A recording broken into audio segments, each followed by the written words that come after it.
handedly responsible for Brad Pitt's continued career, is what you're saying. Like, the youth of America know about Brad Pitt because of me. I mean, honestly, he owes me at this point, right? Oh my God, I should. Okay, so you guys read 30 and 31. 30 and 31, kind of some chapters. Let me do 30 first, and then we'll get into 31. Obviously, Pip goes home, and he's coming back from going home. The bottom of 246. After Trab's boy has ridiculed him for thinking he's a big deal. And you guys, I love the image of Trab's boy following Pip around town, just being like, don't know ya, just sticking his nose in the air, acting like he's better than everybody else, like Trab does. Wait, why was he like Pip. on the floor or something? Oh, he's trying to be like, oh my God, I'm not worthy to be in your presence, right? Like, Pip, you're so amazing, I just have to prostrate myself around you. He's playing up. Sorry. Saloni is like, this is how I deserve to be treated. I've been waiting for this my whole life. He's playing up to Pip's, like, ego. And his attitude of like, oh, I'm so much better than everybody else because I'm rich and I'm a gentleman and I live in London. And Trab's boy is like, oh yeah, you're really a lot better than the rest of us. And, poor Pip doesn't know what to do. He's like, besides killing him, I wasn't sure how. I was like, that is terrible. It's extreme, right? Yeah. Pip's like, I didn't know what to do. Should I kill him? Should I walk away? Pip, settle down. He did, send his letter. What does he send to Joe? What does Pip send to Joe? Scouts. A barrel of cod and oysters. Okay, so you guys. Was that like cool back then or not? I mean, I'm sure it was appreciated. It's like free food. Yeah, it's like pickled, like you would, But he's trying to apologize for not seeing Joe, and he sends him a penitential codfish and a barrel of oysters. Oh, everything's forgiven, Pip. Now that you sent me a cod, I feel totally fine about the fact that you ignored me and acted like we didn't know each other. I'm good with that. Oysters make up for it. I know, oysters can be very, I only have ever eaten a grilled oyster because I'm not going to lie, the raw oyster thing terrifies me. I can't, it just makes me, I also don't like sushi, unpopular opinion, not my fave. I'm not there for it. What'd you say? I could do veggie sushi's fine. Like, it's veggie, I'm not afraid of that. I don't want to eat raw fish. That's all. I'm just throwing it out there. I can feel it on my phone. Okay. He's covered in ice. You can't feel nothing. Okay. That actually might have been the best advice anybody's ever given me about sushi. Now, why did you do that? Go pick that up. Go pick it up. It is like I teach kindergarten in here. Keep your hands to yourself. Don't touch other people's property and clean. I mean, my God. I'm recording this whole thing. You're going to end up on YouTube with me yelling at you. Right? People will be like, this lady. Okay, what big confession does Pip make? He's in love with Stella. Herbert's obviously duh. Like, I know you're in love with Estella. You didn't need to tell me. Anybody who's ever met you knows you're in love with Estella. I love how he told him, he was like, yeah, and exactly, he's like, I know you get your hair cut without you telling me. Like, it's obvious. Yeah. I loved it. Like, he was all shocked. He's like, how did you know? Oh, Pip, shut up. And the interesting part of this is, like, who really cares about Estella?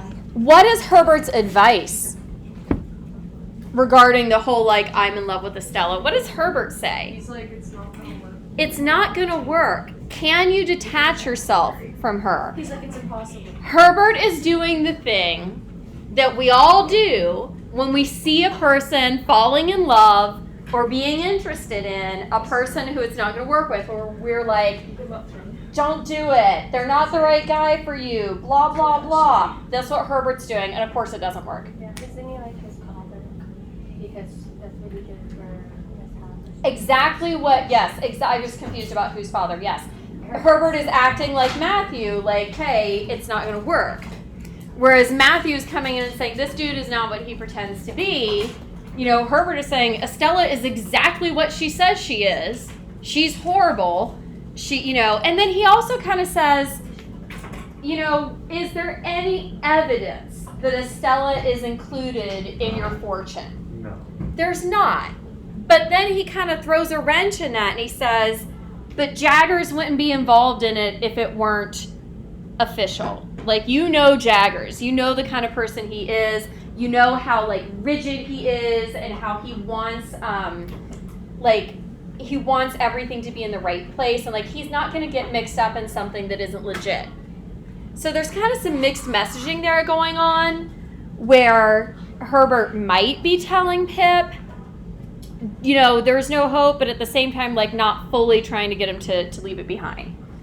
And when Pip's like, no, I can't detach myself from her. How could I ever be anything without Estella? I'm totally lame. Whatever. Herbert makes his own confession, which is what? He has a fiance. He has a fiance. I can't remember. You guys, I have to draw it in a heart because I'm so happy for them. Okay, what's her name? Clara. Or as we would say if we were English, Clara. You know, the English actually pronounce these names differently. How would they pronounce it? This is Sarah. This is Sarah. Yeah, Laura, Kara, they're different names. Yeah, Pip is just Pip. Just like different, like, I guess, emphasis on the A. Yeah, well, because like the different sound. So Sarah, Sarah. The H apparently affects it. And in the colonies, I guess people were like, we don't have time for this nonsense. The name is Sarah. If you want to be called something else, just you're gonna have to go with it. Okay. They were like, we're over here forging a new country. We don't have time for multiple pronunciations of names. Okay, it's not what we're here to do. So Herbert says, it's funny because, yeah, that comes out of nowhere. We had no idea he had a fiance. And he talks about how every one of the children in his family has a fiance. He says even the little baby has like a suitable young person at Q, like another little like kid at play dates that they're hooked up with. Herbert says there's a reason that he and all of his siblings are so eager to have like romantic partners. Could you put your finger on that? What was he saying is the reason? His parents aren't a good match. And he's like, my parents were not well suited to one another. My father didn't have any money, and my mother was obsessed with, you know, nobility and being in a certain status. She'd been raised that way. And he says, when you have children who come from unsuitable matches, where it's not that Mr. and Mrs. Pocket aren't in love and don't like each other or they're miserable. I don't think they are. You know, but Herbert is like, because our parents were so poorly matched, my siblings and I are desperate to find the right matches that fit for us. And I find this a fascinating little like Dickensian psychology of he's thinking about people's motivations and emotions and how they affect decision making, how the way that you're raised impacts the choices that you make before those are even fields that anybody explores. Go ahead, Bella. Like, I guess I'm just realizing why, if they saw that it didn't work, why would they be in such a rush? Like, why wouldn't they? They're in a rush to pick the right people. Okay. Yeah, I get what you're saying. I would be taking my time too, right? Yeah. Like, make sure you really know somebody. I guess because in their time period, they do everything so young, you know, like, and I guess, you know, like, when it's right, it's right. I guess, I don't know. My mom got married when she was 17, and she was married to my dad until he died. I know, right? It's so romantic. My parents, disgusting. It was, so my dad, like, as he was in the last couple of years of his life, he had a lot of dementia, and he would ask, my mom's name is Sue, he would ask my mom, what happened to that Sue girl that I dated? And, like, it's heartbreaking that he forgot, like, their entire lives together, but it's, like, heartwarming that in his mind, like, He still thinks Yes, it was like her that I know. I mean, devastating. My poor mom, who, just that's devastating. I had to introduce myself to my father every time I talked to him for like the last 2 years he was alive. I know, right? It was rough. I speak about it lightly, but you guys, if this happens to you in your future, I feel your pain. But yeah, it was. I mean, I thought was like the sweetest thing. Whatever happened to that Sue girl that I used to date? Like, my God. What else? Did somebody else have a hand up? No? Okay. Sorry. Mrs. Turner's personal stories, right? Like, what can you do? They I know, they just pop out, right? Like, I can't help it. It adds to the flow of the class. We need to have a mix of, like, on and off topic. That's how things happen. I can't just stand up here and talk to you about this book nonstop for 45 minutes a day. Like that, I have it in me. It's a lot, right? So anyway, Herbert's engaged, Clara, blah, blah, blah. And then, Clara's dad. Were you guys confused about this? Okay, this is, the only reason I'm going to explain it is because it will become important later. So they live in a house that has the ground floor, what you and I would call the second story, but in the rest of the world is the first floor, and then it's got the attic rooms upstairs. So we would say that this is a 3-story home, right? 1, 2, 3. To Herbert and Pip and everybody in England, and if you go to Europe, they do this too, where you're like, wait, I'm on floor 1, but the elevator went up, what just happened? I don't know, it's how they number things. It would be ground, first, second. Like Her- a hotel. Yeah, yes, okay, so her dad lives up here, Clara is down here, and that's why they talk about the dad like stomping on the floor or banging something on the floor. She basically lives with her invalid father. You see the word invalid on page 252 at the top when Pip asks what her father does, because he had been a purser on a ship. That meant that on a ship at sea, he was in charge of the supplies, of like handing out the food, the ropes, I don't know what you need when you're at sea, the fish hooks, who knows, you guys, okay? Just go with me. And so he runs his house that same way, and that he like allots out her food and her supplies and all that stuff from the second floor. He's called an invalid. It looks exactly and is spelled exactly the same word as the word invalid. So if you read that word as invalid, it's pronounced invalid. And the only indication the only way you know which one to say is that invalid makes no sense, right? If you read that, you were like, he's an invalid. What does that mean? You were probably like, well, it's Dickens. I don't know what's going on half the time, so I'm not going to worry about it too much, right? but it's... What'd you say? No, so if something is invalid, it means it isn't accurate or it's not logically sound. An invalid is an ill person. It's a totally different meaning. I don't know why. I'm sure we could dig into this. What'd you say? It means he has Alzheimer's. He actually has gout is what's wrong with him. So he physically can't get up out of bed, and he's real grouchy. He's in a lot of pain all the time, but he like has a stick that he bangs on the floor with, and basically Clara spends all of her time running around the house taking care of her sick father. So an invalid is someone who was on the ship, right? No, an invalid is an ill person. Any person who's too sick to get out of bed and care for themselves. And I'm telling you, in the Victorian time period, people took invalid as like a profession. Okay? You're like, I'm an invalid, that's what I do.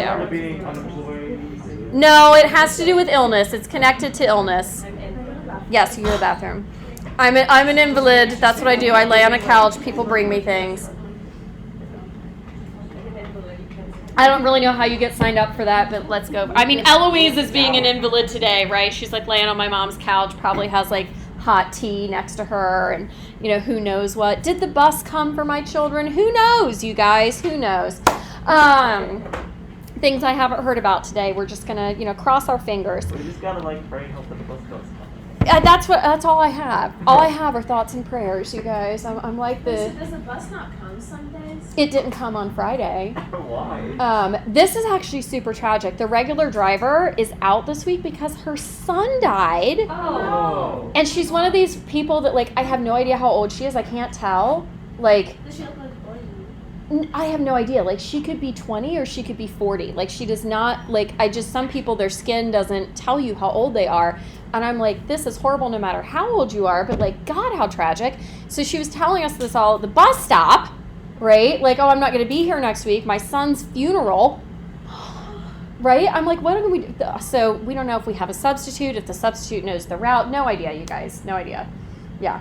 The bus just doesn't show up. Who knows? This poor woman. All I'm like, what can we do for the bus driver, right? Like, it's horrible. Anyway, this is how I'm going to go viral. Like, this right now. This is going to be it, right? Like, my bus driver rant. Okay, then we get into chapter 31 where you got lost. Now, many people in the past 20 years of me teaching this book have finished chapter 30 and under the impression that Pip and Herbert are about to get on a boat and leave the country. If you are one of those people, do not feel dumb, because it literally says we were going to Denmark. And the only way you would know that this is a literary reference is if you had already read the play Hamlet, which you haven't, I'm guessing. Bella's like, over the weekend. Okay. So it is, Dickens typically makes references that he knows his audience are going to understand. Hamlet is the most famous Shakespearean play, and it's one that's referenced all the time. It is known for taking place in Denmark. Don't feel bad if you didn't know that. Dickens is counting on you to know that when he says Herbert and I were going to Denmark, where are they actually going? They're going to go see Wopsel's play. They're going to the theater. So make a little note to yourself. If that was confusing, you're like, what the heck? Why are we going to Denmark? Now, there is a history between Denmark and England. Anyone who lived in Denmark? What kind of people lived in Denmark back in the day? Danish. Yes, the Danes. But also, they were a kind of person. Vikings. They could be classified as pirates, and believe it or not, there are pirates in the play Hamlet. Remember that for later this year when we get to, you're gonna be like, I knew it. Oh, we're reading Hamlet. Yeah. Hamlet is a good time. Just wait, you guys, you're gonna love it. Bella, you're gonna love it. You're gonna love it. I'm gonna make you read every day. Who do you want to be? You want to be the king? Can I be, like, what's, like, can Bella be the main character? Yeah. You can be Hamlet. Okay. Can I be Ophelia? Yeah. Can I be a pirate? Okay. I'll give you something. You can do. We'll make you something. Okay. Anyway, you guys, Hamlet's gonna be a blast. Is the version of Hamlet that Pip sees Wopsle act out, is it a blast? No. It is the worst acting anyone has ever seen. You've got, Wopsle sucks. There's like one character playing multiple roles. People are, even Pip and Herbert, as much as they're trying to be sympathetic and like, that's our friend up there, are dying the whole time. Okay, 1 star, half a star, would not recommend. Okay? I was kind of dying reading about it. I'm like, It is, if you have read Hamlet or seen Hamlet, this chapter is actually very funny. It's not funny if you haven't read it, you're just like, wow. I mean, it's funny in the sense that you get the picture like, wow, this acting is really terrible. And Wopsle has a stage name. Like, what is going, that's like, you're not famous. You're not famous. You don't need it. Waldengarver. Yeah. Right? So like, oh, I'm Mr. Wait, so Waldengarver. So Waldengarver is Wopsle. What's Is the name Wopsle. of, like, the costume guy? We don't know. Wait, so who's the other actor? It's not, or like it's Hamilton, right? No, just Wopsle. Wopsle's the only actor. Really? Yes. I thought someone became an actor. Just Wopsle. Okay. Wopsle, they did say Wopsle became an actor, but he's the only actor. Okay? Now, what I want you to think about, because for years I read this book, and I was like, Charles Dickens, why? Why do I have to read? Like, yes, I get it. It's comic relief. We've just had this, like, heartfelt confession between our favorite bromance that they're in love with women. We get that. We need to have a funny moment, right? Why, Charles Dickens, are we spending so much time on Wopsle and his failure of an acting career? Okay, so I'm going to put this sentence up here. Wopsle moves away from the village to the big city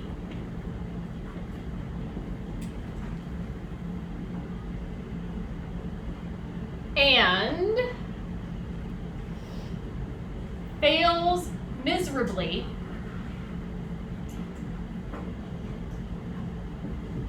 at pretending to be someone he is not. It sounds like a It's- Christmas rom-com. It sounds like what? A Christmas rom-com. Sounds like Pip to me. Sounds like Pip to me. Who said that? Who was that? Was that you? Ding, ding, ding. Ashley Lee.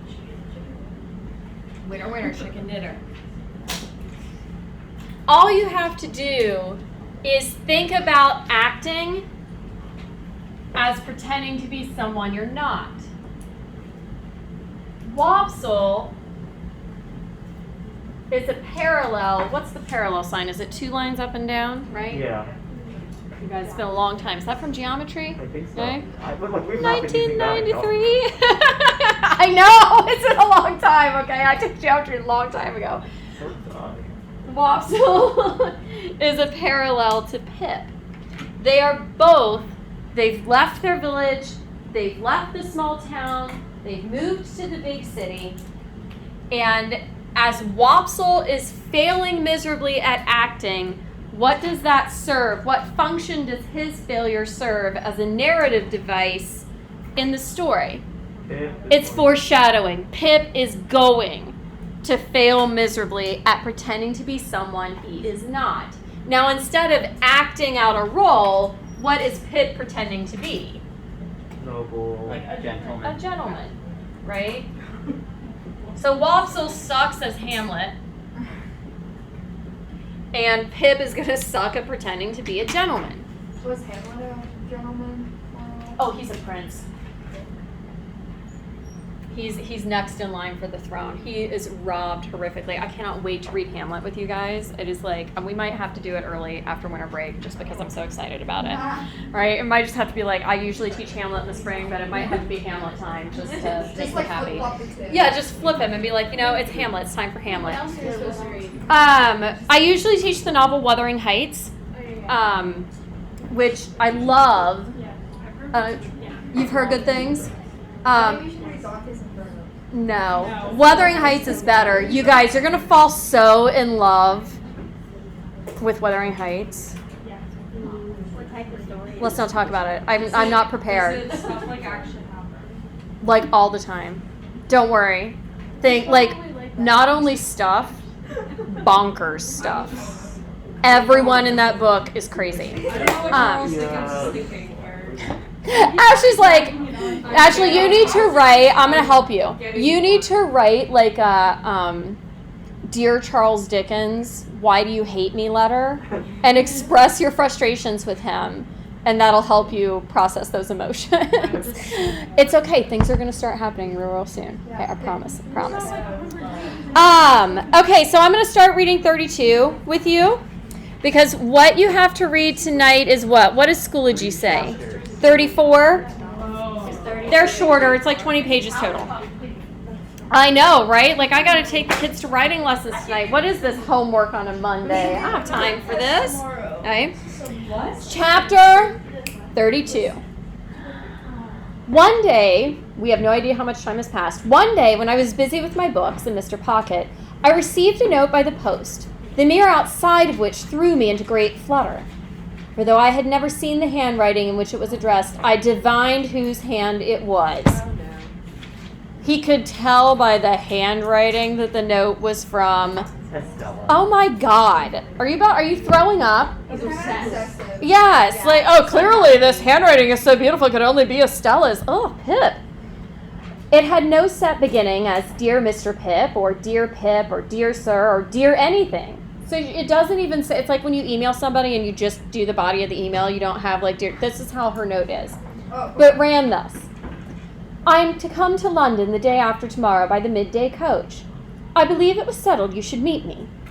At all events, Miss Havisham has that impression, and I write in obedience to it. She sends you her regard. She's like being forced. Yes, I'm coming to London. You're supposed to pick me up. Not my idea. Miss Havisham's expecting you to meet me there. See you at the stagecoach, Estella.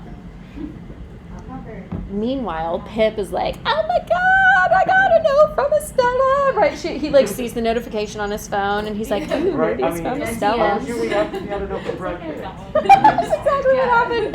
Oh my God, I love it. If there had been time, I should probably have ordered several suits of clothes for this occasion. But as there was not, I was fain to be content with those I had. And he would, Pip would be like, I need a new velvet suit. Right? Estella's coming into town. I gotta look good. Yeah, buys a new suit every single time. Every single time he can, he's like, let me just blow through all of my money with new clothes. My appetite vanished instantly. He can't eat. And I knew no peace or rest until the day arrived. He can't sleep. Not that its arrival brought me either, for then I was worse than ever, and began haunting the coach office in Wood Street, Cheapside, before the coach had left the Blue Boar in our town. When the day comes, he doesn't have an easier time. He's still so nervous. He can't rest. He can't sleep. He's at the coach office 6 hours before it's going to arrive. It's like He's Christmas. Yes, it's like all Christmas. night. He was like, I was there so early that the coach Estella was on hadn't even left my hometown yet. It's like, let's say you have to meet a plane at the airport and it's gonna it's flying You from. get there before the plane even departs. Yes, you're I don't know, I used to fly back and forth to Jersey all the time because my sister lived there, and it's an hour and 15-minute flight. You leave Jersey at 10, you're landing in Columbus no later than 1 o'clock. It would be I'm there to meet the 1 o'clock plane at 9 a.m. That's just ridiculous. This is what Pip is doing. For all that I knew sorry, I read that wrong. For all that I knew this perfectly well, I still felt as if it were not safe to let the coach office be out of my sight longer than 5 minutes at a time. And in this condition of unreason, I had performed the first half hour of a watch of 4 or 5 hours when Wemmick ran against me. So he's out there lurking about the coach office like a stalker, and Wemmick is like, Pip, what are you doing here? So thank God someone is going to entertain him and get rid of some of this time, right? What, you guys? I judge Pip so harshly, but we've all been in love, right? We've all been, done stupid things for absolutely no reason, or maybe you haven't. You will. Okay? Yeah, right? Don't stalk anybody, okay? Just don't stalk anybody at the airport. They will ask you what you're doing there. Do you ever make friends at the airport and you don't know them? You're like, oh, Yes, I see them again. yes, right? You're like, but we clicked. I don't, It's so sad. Right? He was the one. It's where I met Brad Pitt. Hello, Mr. Pip, said he. How do you do? I should hardly have thought this was your beat. He's like, fancy meeting you here. I explained that I was waiting to meet somebody who was coming up by coach, and I inquired after the castle and the age. He's like, how's your home? How's your dad? How's it going? Casual conversation. Both flourishing, thank you, said Wemmick, and particularly the aged. He's in wonderful feather. He'll be 82 next birthday. I have a notion of firing 82 times if the neighborhood shouldn't complain, and that cannon of mine should prove equal to the pressure. However, this is not London talk. Where do you think I am going to? Okay, so this is not London talk. What is Dickens emphasizing for us again about Wemmick? His home stuff stays at home. Right, home, business versus personal. This is personal, and we're in the professional neighborhood. We can only talk about professional things. Yeah. Where's Wemmick from again? Who is he in the story again? Wemmick is Jaggers' clerk. Right? He's the one that lives in the cute little castle with his aged father, Right. has the cannon, that he had invited Pip home for dinner. To the office, said I, for he was tending in that direction. He's like, where do you think I'm going? Where are you going to the office? Next thing to it, returned Wemmick. I'm going to Newgate. What is Newgate? You got it. We're in a banker's parcel case just at present, and I've been down the road taking a squint at the scene of action, and thereon must have a word or two with our client. He's going to the prison to interview their client. Okay. Oh! That would be exciting. The prison is called Newgate. The court is called The Bailey. That's fancy names. I know, right? Fancy names, you guys. It's England. Everything's fancy in Sounds like England, right? nougat. Oh my God, you guys! No, it's not One of my nougat. sophomores in there, they had to like do this kind of mini research project, and they had to like write a sentence or two about how valid their material was. This kid was like, "Well, it comes from England, so it's legitimate," and I was like, Fair. I don't even know what to say, right? It's Like, like in humanities when they make you question like all of life.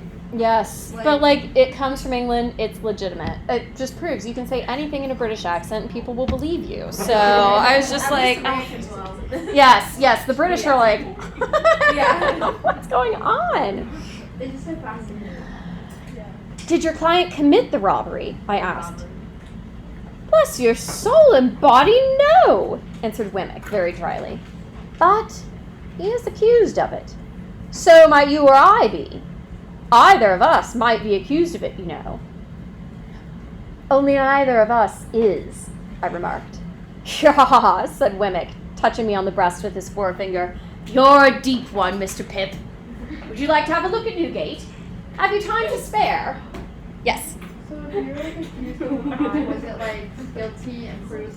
Like It's like you're supposed to be innocent until proven guilty, but once you're accused, what do people assume? You're guilty. You're guilty. It's just like our, system today. Are you poking each other over here? You're a deep one. No, because she's no, I just imagine.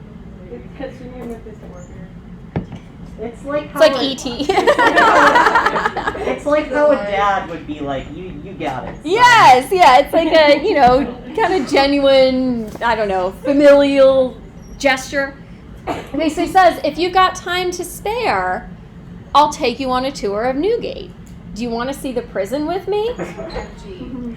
Because, like, who says no to that? Not a lot of other fun stuff to do. I know, right? He's got nothing. It's Victorian England. He has nothing. He's I just gotta doing play You need stick. more. I had so much time to spare that the proposal came as a relief, notwithstanding its irreconcilability with my latent desire to keep my eye on the coach office. Even though I didn't want to leave the coach office, I was so bored I decided to go. Muttering that I would make the inquiry whether I had time to walk with him, I went into the office and ascertained from the clerk with the nicest precision, and much to the trying of his temper, the earliest moment at which the coach could be expected, which I knew beforehand quite as well as he. I then rejoined Mr. Wemmick, and affecting to consult my watch and to be surprised by the information I have received, accepted his offer. He's like, well, let me check the time. Oh, it's that early. I can go with you. Pip, you're such a faker. We were at Newgate in a few minutes, and we passed through the lodge where some fetters were hanging up on the bare walls among the prison rules and into the interior of the jail. At that time, jails were much neglected. That really has changed a whole lot there. And the period of exaggerated reaction consequent on all public wrongdoing, and which is always its heaviest and longest punishment, was still far off. So felons were not lodged and fed better than soldiers, to say nothing of paupers, and seldom set fire to their prisons with the excusable object of improving the flavor of their soup. Prisoners were very poorly treated. They did not protest and have riots to improve their conditions. They weren't setting fire to the prison to say, hey, our food sucks and we want better food. Did anyone watch Orange is the New Black? Yes. Remember when they get into the whole thing at I forget what season it is, where they're Some of the last ones were yeah, it's nobody was doing that basically. Right? Like that. It was visiting time when Wemmick took me in, and a potman was going his rounds with beer, and the prisoners behind bars and yards were buying beer and talking to friends, and a frowsy, ugly, disorderly, depressing scene it was. Okay, so he's out of prison. What did he expect it was going to look like? What's frowsy? Just unkempt. Everything's nothing's tidy. It struck me that Wemmick walked among the prisoners much as a gardener might walk among his plants. That word "as" is an indication of what literary device? Simile. So instead of being a gardener among plants, Wemmick is, the clerk amongst the prisoners. So Wemmick is the gardener, and the plants are the prisoners. This was first put into my head by his seeing a chute that had come up in the night and saying, "What, Captain Tom? Are you there? Indeed." And also, "Is that Black Bill behind the cistern? Well, I didn't look for you these 2 months. How do you find yourself?" Equally in his stopping at the bars and attending to anxious whisperers, always singly, Wemmick, with his post office in an immovable state, looked at them while in conference as if he were taking particular notice of the advance they had made since last observed, toward coming out in full blow at their trial. He talks to the prisoners and examines them as if he's looking at plants or discovering weeds, trying to figure out who needs pruned and who needs clipped and who needs fertilized and who needs transplanted. Okay, so we have this very interesting simile. So he knows everyone. He knows everybody. Because the people who commit these crimes, it's not like they do one crime, they get out and then they reform their lives. They're committing crimes. Why? Like, Because it's Victorian. it's Victorian England. They have no options, right? Crime is the only thing they can do to like make a living. They are repeat offenders. But what's interesting is that Dickens uses a gardener as the simile here. Because gardeners nurture plants, right? They provide an environment in which the plants can grow, in which they can blossom, in which they can be productive. Think Adam and Eve, right? Is any of that happening in the prison? No, it's not nurturing. It's not about productivity. It's not about helping people to grow. So it's the opposite of what Dickens is comparing it to in the simile. Yeah. Don't gardeners also like plant plants? Yes, right? Is he like, I don't even know, like, kind of bringing these people to be? But like No, that don't. one guy no. is a shoot that just came up, so he's like, where'd that come from? Yes, where'd that come from? What are you doing here? I mean, you're thinking along the, like, that's the obvious, like, if you take the simile all the way through, but that's not, Wemmick's not responsible for anybody being there. Okay. It's kind of like these plants showed up in his garden, and he's nurturing them. It's just that given the soil and given the plants, their produce is never going to be productive, I He guess. bought the house and it was already there. Yes, that's a good. I like that. He bought the house. That was the garden that's there. He was highly popular, and I found that he took the familiar department of Mr. Jaggers's business. Though something of the state of Mr. Jaggers hung about him too, forbidding approach beyond certain limits. People are intimidated by him. Everybody wants to talk to him, but people are like, it's Jaggers's clerk. We have to be careful. His personal recognition of each successive client was comprised in a nod and in his settling his hat a little easier on his head with both hands, and then tightening the post office and putting his hands in his pockets. In one or two instances, there was a difficulty respecting the raising of fees.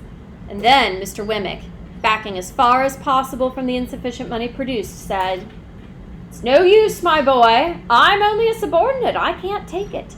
Don't go on in that way with a subordinate. If you're unable to make up your quantum, my boy, you better address yourself to a principal. There are plenty of principals in the profession, you know, and what is worth the while of one may be worth the while of another. That's my recommendation to you, speaking as a subordinate. Don't try on useless measures. Why should you? Now, who's next? If they can't pay," he says, "find somebody else." Yeah. I don't understand what it's saying by saying then use the post office. So it's That's his his mouth. mouth. Remember, his mouth is described as a post office. So, like, closing his mouth, like, I'm not going to listen to you. Like, Like, remember when he's eating crackers and it's like he's putting them in the mailbox? yeah. Thus we walked through Wemmick's greenhouse. There again is that a metaphor coming to us from that simile, the idea that it's a greenhouse. Until he turned to me and said, "Notice the man I shall shake hands with." I should have done so without the preparation, as he had shaken hands with no one yet. Wemmick never shakes hands with people, right? Remember he said he's out of the habit? So he says, "Pay attention to the person whose hand I'm going to shake." And Pip's like, "Well, I would have noticed that anyway, because, like, you never shake hands with anybody." And so we as readers want to know, why is Wemmick shaking hands with this person? You will figure it out as you read. So you're going to read through 34 for tomorrow, okay? 32, 33, 34. They're short.